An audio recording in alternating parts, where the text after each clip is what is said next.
अहेतुक दरदाम वृद्धि में सीपीआई मार्क्सवादी पक्षरु प्रतिवाद आंदोलन। विगत किछि दिन मध्य पेट्रोल डीजेल और रंधन गैस मूल्य अहेतुक भाव में वृद्धि पाई। ता सहित नित्य व्यवहार्य सामग्री दर दिनकू दिन हुहु होई बढ़ी चली। एने आज केन्दुझर जिला बड़बिल ठारे सीपीआई मार्क्सवादी पक्षरु एक विक्षोभ प्रदर्शन करा जायछि। वरिष्ठ सीपीआई नेता इंद्रमणि मेहरा नेतृत्व में दलर कर्मकर्ता मानी बड़बिल बंगला छकठार पुराणा बसस्टाण्ड पर्यंत एक रैली बाहर कर सहर मुख्य स्थान मानकरे रही सरकार जनविरोधी नीति को दृढ़ भाव में विरोध करने को जनसाधारण को अनुरोध करथिले। केन्द्र मोदी सरकार विगत 7 वर्षर शासन काल में तैल दर उपर शतकड़ा 300 भाग टिकस वृद्धि करथिया बेले ओडिशार नवीन सरकार मध्य मोदी सरकार अनुसरण करी कोविड पर महामारी रे पेट्रोल उपर शतकड़ा 32 भाग और डीजेल उपरे 26 भाग टिकस परिमाण बढ़ाई दरदाम को समर्थन करिसेंती। एपरि विभिन्न आरोप लगाई केंद्र सरकार उपरे बर्षिचंती श्री इंद्रमणि बेहरा एवं जेपरि भाबे 2014 रे कांग्रेस सरकार को देशरु विताड़ित करथिले सेहीपरि भाबे मोदी सरकार को देशरु विताड़ित करबाक जनता को आह्वान दै। इंद्रमणि बेहरा मार्क्सवादी कम्युनिस्ट पार्टी केन्दुझर जिला ये रैली एवं विक्षोभ आज तार उद्देश्य होची आज नवेम्बर 3 तारिख सारा राज्यव्यापी मार्क्सवादी कम्युनिस्ट पार्टी तरफ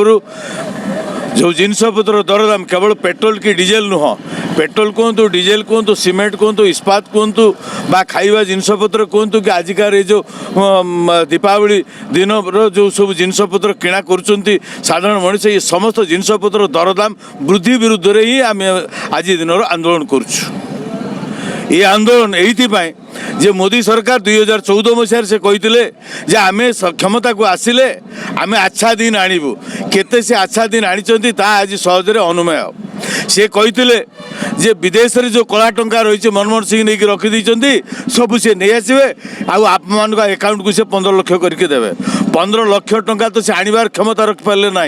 अपरंतु भारत वर्षर जहाँ सब गच्छित संपत्ति अच्छी ये 70 वर्ष भितर ताकू सी बर्तमान बिक्री कर टाटा बिरला डालमिया जिते सब प्राइवेट कंपनी से देशी विदेशी सब मल्टीनेशनल कंपनी माने भारत वर्ष को अधिग्रहण करेंगे एवं ये अधिग्रहण पुणी थे आमको देखब रास्ता कौटा ना ईस्ट इंडिया कंपनी जो भाव में ये देशर स्वाधीनता को विपन्न करता से भाई एक रास्ता को जीव तार विरुद्ध रे ही आज आंदोलन आपण मैंने जानती जे ये 7 वर्ष भितर मोदी सरकार 40 कोटी जो थिले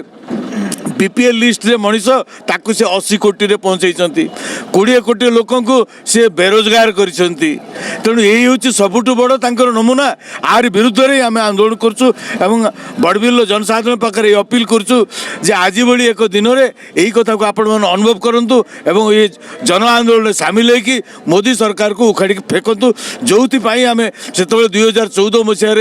कांग्रेस सरकार को फोपाड़ी आज से भाई एक दिन आसी मोदी सरकार को ये देश विताड़ित करने।